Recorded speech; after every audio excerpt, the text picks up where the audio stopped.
इससे पहले वंदे मातरम नहीं हो रहा था क्या? ईमानदारी से बता दीजिए। कोई नहीं कब्जा कर रहा है, ये पूरा देश जो है वंदे मातरम कहता है। सरकार किसकी है?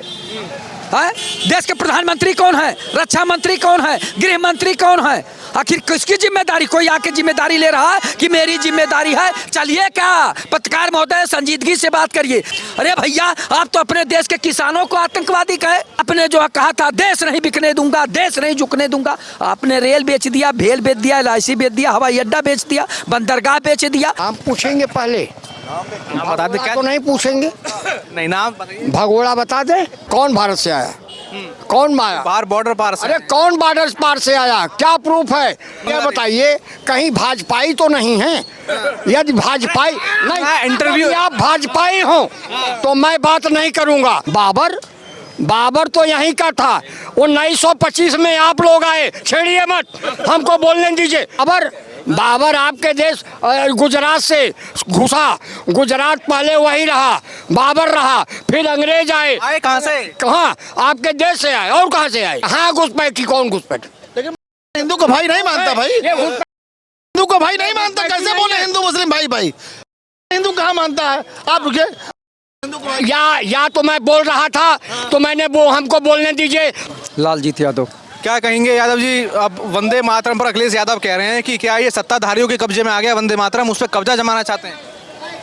अखिलेश यादव जी सही कर रहे हैं। वंदे मातरम सबका है, जितने भारतवासी हैं सबका वंदे मातरम है, उसमें कौन सी बात? शासन कह रहा है कि सब वंदे मातरम बोलो क्योंकि वो सबका है। भैया सब बोल रहे हैं, आप तो शासन कह रहा, शासन आज कह रहा है ना। इससे पहले वंदे मातरम नहीं हो रहा था क्या? ईमानदारी से बता दीजिए। आप कक्षा 1 से गए होंगे, वंदे मातरम स्कूल में नहीं पढ़ा होता था, प्रार्थना होती थी। ऐसी थी अनिवार्य नहीं था, अनिवार्य किया गया है। हाँ, कई जगह अनिवार्य नहीं था, अनिवार्य किया गया है। तो इसमें एक धर्म को क्या दिक्कत है? शुरुआती दौर में वंदे मातरम तो हो रहा था कि नहीं हो रहा था? हर जगह हो रहा था, वंदे मातरम हो रहा था, जय भारत हो रहा था। और पहले भी अगर वंदे मातरम हो रहा था तो मतलब अखिलेश यादव की मानी जाए तो पहले की सत्ता ने इस पर कब्जा किया हुआ था, कांग्रेस ने, समाजवाद ने, उन्होंने कब्जा किया हुआ था। देखिए, कोई नहीं कब्जा कर रहा है, ये पूरा देश जो है वंदे मातरम कहता है।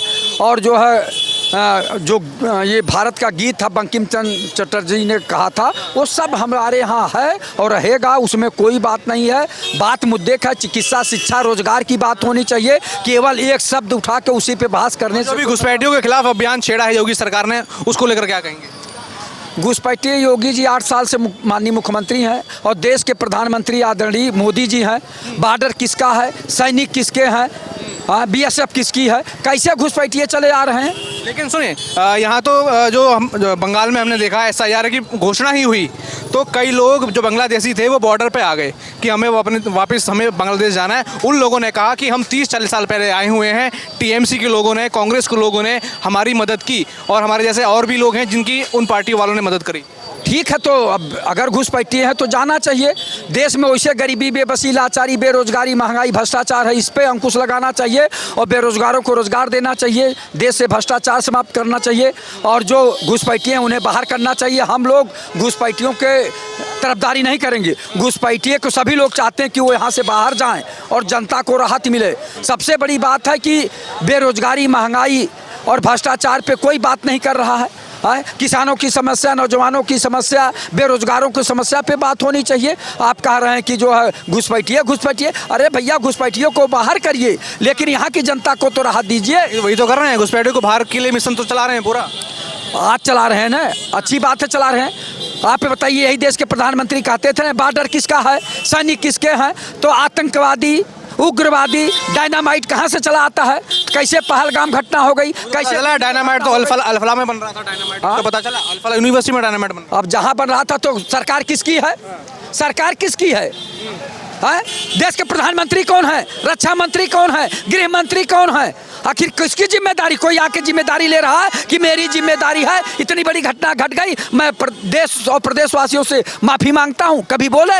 अरे ये लोग बाड़ी के सौदागर हैं, बाड़ी के जादूगर हैं, बाड़ी के व्यापारी हैं, यही बेच रहे हैं। हिंदू मुसलमान करेंगे, मंदिर मस्जिद करेंगे, हिंदुस्तान पाकिस्तान करेंगे। अरे भैया, देश के विकास की बात करिए, गरीबों का जीवन स्तर उठाने की बात करिए। चलिए क्या पत्रकार महोदय, संजीदगी से बात करिए। जो सरकार किसानों को आतंकवादी, उग्रवादी, धरनाजीवी कहा हो, अन्नदाता को, वो सरकार किस मुंह से कहती है कि हम इनको भगा रहे हैं, उनको भगा रहे हैं? अरे भैया, आप तो अपने देश के किसानों को आतंकवादी कहे, उग्रवादी कहे। हैं? परजीवी कहे, धरनाजीवी कहे, आपने क्या नहीं कहा। यही भारतीय जनता पार्टी की सरकार है, देश के प्रधानमंत्री आदरणीय नरेंद्र मोदी जी हैं। यही लोग कह रहे थे ना, भला हो किसानों का, कि ये जमीन भी बेचने पे मादा हो गए, लेकिन वो किसान 750 लोगों ने अपनी जानों की बाजी लगाकर वो काला बिल वापस कराया। और जहाँ तक बात है, आपने जो कहा था देश नहीं बिकने दूंगा, देश नहीं झुकने दूंगा, आपने रेल बेच दिया, भेल बेच दिया, LIC बेच दिया, हवाई अड्डा बेच दिया, बंदरगाह बेच दिया। आपने तो सब बेचने का काम किया, जो अन्य सरकारों ने बनाई थी उसे आपने बेचने का काम किया, और उसके बाद कहते हैं देश नहीं बिकने दूंगा। और ये हमारे योगी जी बहुत अच्छे हैं। योगी जी जो घुसपैठियों को निकाल रहे हैं, हम स्वागत करते हैं।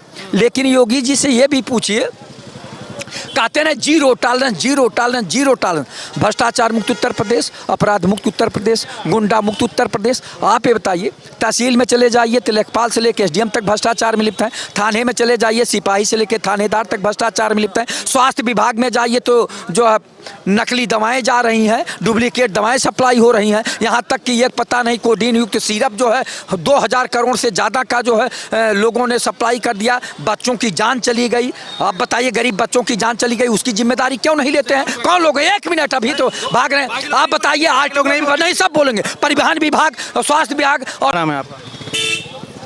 नाम पूछेंगे पहले, नाम बता दे। क्या तो नहीं पूछेंगे? नहीं, नाम बताइए, भगोड़ा बता दें? कुछ भी बता दीजिए। मैं अंतर्राष्ट्रीय से आया हूँ, लोलारक उपाध्याय नाम है। हाँ, अच्छा, अभी SIR चल रहा है पूरे प्रदेश भर में। अभी CM योगी आदित्यनाथ ने एक पत्र लिखा किसको लिखा? पूरे प्रदेश वासियों के नाम से, क्या लिखा?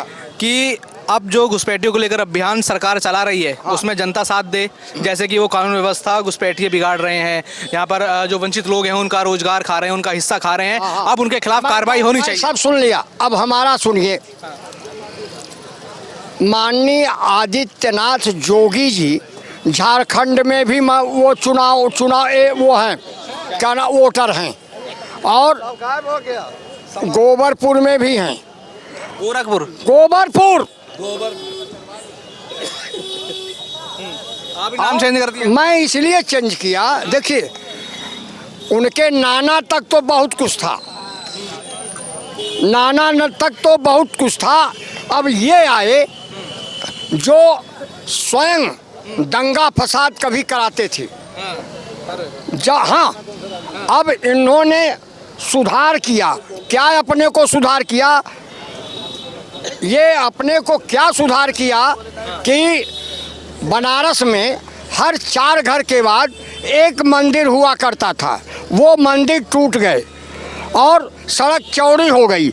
जब सड़क चौड़ी हो गई तो जो है आतंकवाद खत्म हो गया। अब सवाल ये देखिए, मैं घुसपैठियों पर, हाँ उसी पर नहीं उसी पे आ रहा हूँ। घुसपैठी है कौन? हाँ, कौन है? बाहर से आए हैं। कौन भारत से आया? कौन आया? बाहर बॉर्डर पार से। अरे कौन बॉर्डर पार से आया? क्या प्रूफ है? ये सन 1952 प्रूफ है, बंगाल में जाके देखो। जब SIR की सूचना ही गई तभी कितने बांग्लादेशी बॉर्डर पे जाकर घुस गए। वो कहा कि हमें वापस जाना है बांग्लादेश। बताइए, कहीं भाजपाई तो नहीं है? यदि भाजपाई नहीं, इंटरव्यू आप भाजपाई हो तो मैं बात नहीं करूंगा, और यदि सही चैनल वाले हो तो मैं बात करूंगा। हाँ, और इतना जरूर याद रखिए कि यहाँ कोई भगोड़ा नहीं है। भगोड़ा बनाए गए हैं, भगोड़ा बनाए गए हैं। हमारे देश में यह देश सर्वधर्म समभाव, यह देश धर्म समभाव का देश है। इस देश में सबको रहने का अधिकार है। इस देश का जो नागरिक है, चाहे हिंदू हो, चाहे सिख हो, चाहे मुसलमान हो, चाहे को रहने का अधिकार नहीं है। घुसपैठी है कौन? बताइए ना। अरे वीडियो दिख रहा है पूरा, कैसे बंगाल में लोग क्या बात कैसी बात कर रहे हैं आप? क्या? अरे मैं सही कह रहा हूँ। वीडियो किसी को भी। घुसपैठी कौन होता है आप बताओ? घुसपैठी वो होता है जो किसी और देश से आया हो, यहाँ आकर के बस गया हो। ठीक है। बांग्लादेश कहाँ पर है? बाबर तो यहीं का था। 1925 में आप लोग आए, छेड़िए मत, हमको बोलने दीजिए। या आप बोलेंगे तो मैं हट जाऊंगा, हमको बोलने दीजिए। बाबर, सुनिए, बाबर की बात फिर यही भाग रहे हैं। मैं नहीं, हाँ, बाबर बाबर आपके देश गुजरात से घुसा, गुजरात पहले वही रहा, बाबर रहा, फिर अंग्रेज आए कहाँ से? कहाँ? आपके देश से आए, और कहाँ से आए? हमारा कौन सा देश है? हमारा तो भारत है। आपका भारत है। कब भारत बना जरा बता दीजिए। ये जब आए पहले इंडिया था, अब भारत हो गया। अब वैसे टेंशन कहेंगे, चिंता कहना छोड़ देंगे। चिंता और टेंशन में कोई अंतर है नहीं ना। तो जब नहीं है तो कम से कम आप लोग इस देश के बारे में सोचिए। यह एकता का देश है। यहाँ हिंदू मुस्लिम सिख ईसाई आपस में है, भाई भाई भाई का नारा लगाइए, भाइयों को गले लगाइए और भाइयों को लेके भाई चलिए। को तो गले लगा रहे हैं, घुसपैठी को भगा रहे हैं। कहाँ घुसपैठी? कौन घुसपैठी? लेकिन हिंदू को भाई नहीं मानता भाई, हिंदू को भाई नहीं मानता। कैसे बोले हिंदू मुस्लिम भाई भाई? हिंदू कहाँ मानता है? आप रुके। हिंदू को भाई या तो मैं बोल रहा था तो मैंने वो हमको बोलने दीजिए, मैं चला जाऊं तब आप बोलिए। आप ये बताइए, घुसपैठी होता, सुनिए सुनिए मैं पूछता हूँ, घुसपैठी होता कौन है? कौन? घुसपैठी कौन? घुसपैठी जो बाहर से आया हो और यहाँ रह रहा हो और जैसे उसका वीजा उजा गड़बड़ हो गया हो, ऐसे लोग घुसपैठी हैं। हाँ, ऐसे लोग घुसपैठी हैं। और बाकी हमारे देश में जो भी आए हैं सब सही हैं। और बाबर भी घुसपैठिया था। बोलो, बोलो बोलो। जब मैं बोला हूँ तब नहीं आप हमको कौन था? उखड़ पड़ा बाबर भी घुसपैठिया था। बाबर जयप्रकाश चतुर्वेदी। क्या कहेंगे, वंदे मातरम पर बड़ी बहस हो रही है और अभी अखिलेश यादव भी संसद भवन में कहते हैं कि क्या वंदे मातरम पर जो ये सरकार है वो कब्जा करना चाहती है। देखिए, वंदे मातरम की रचना बंकिम चंद्र चटर्जी ने किया था स्वतंत्रता आंदोलन के दौरान, लोगों को इकट्ठा करने के लिए। वो राष्ट्रीय गीत के तौर पे लिया जाता है। कोई इस पे कब्जा नहीं कर सकता है, खास करके संघी मानसिकता वाले भाजपाई नेता तो बिल्कुल नहीं। रही बात आप SIR पे आप डिस्कस कर रहे थे, आप सुप्रीम कोर्ट की एक याचिका थी, उस पर देखे होंगे बिहार में SIR हो रहा था। हुआ है ना बिहार में? SIR हुआ है। 19 लोग जो पासी हैं, यादव हैं, एक मुस्लिम थे, तमाम 19 लोगों को चुनाव आयोग मृतक घोषित कर दिया था। वो भी बांग्लादेश और रोहिंग्या थे। यही जो चीफ जस्टिस है इन्हीं की खंडपीठ में था, सर पीट लिए। नेता प्रतिपक्ष के पास वही 19 लोग गए।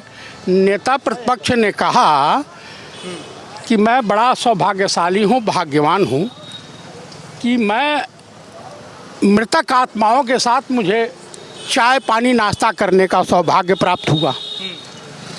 अगर इसी तरीके का SIR होना है तो भाजपा सरकार को, उत्तर प्रदेश के माननीय मुख्यमंत्री को, और मैं गृह मंत्री से भी एक सवाल करना चाहता हूं और चीफ इलेक्शन कमिश्नर को, कृपया आप बता दीजिए कि कितने रोहिंग्या, कितने बांग्लादेशी बिहार में मिले जिन्हें आपने वापस किया।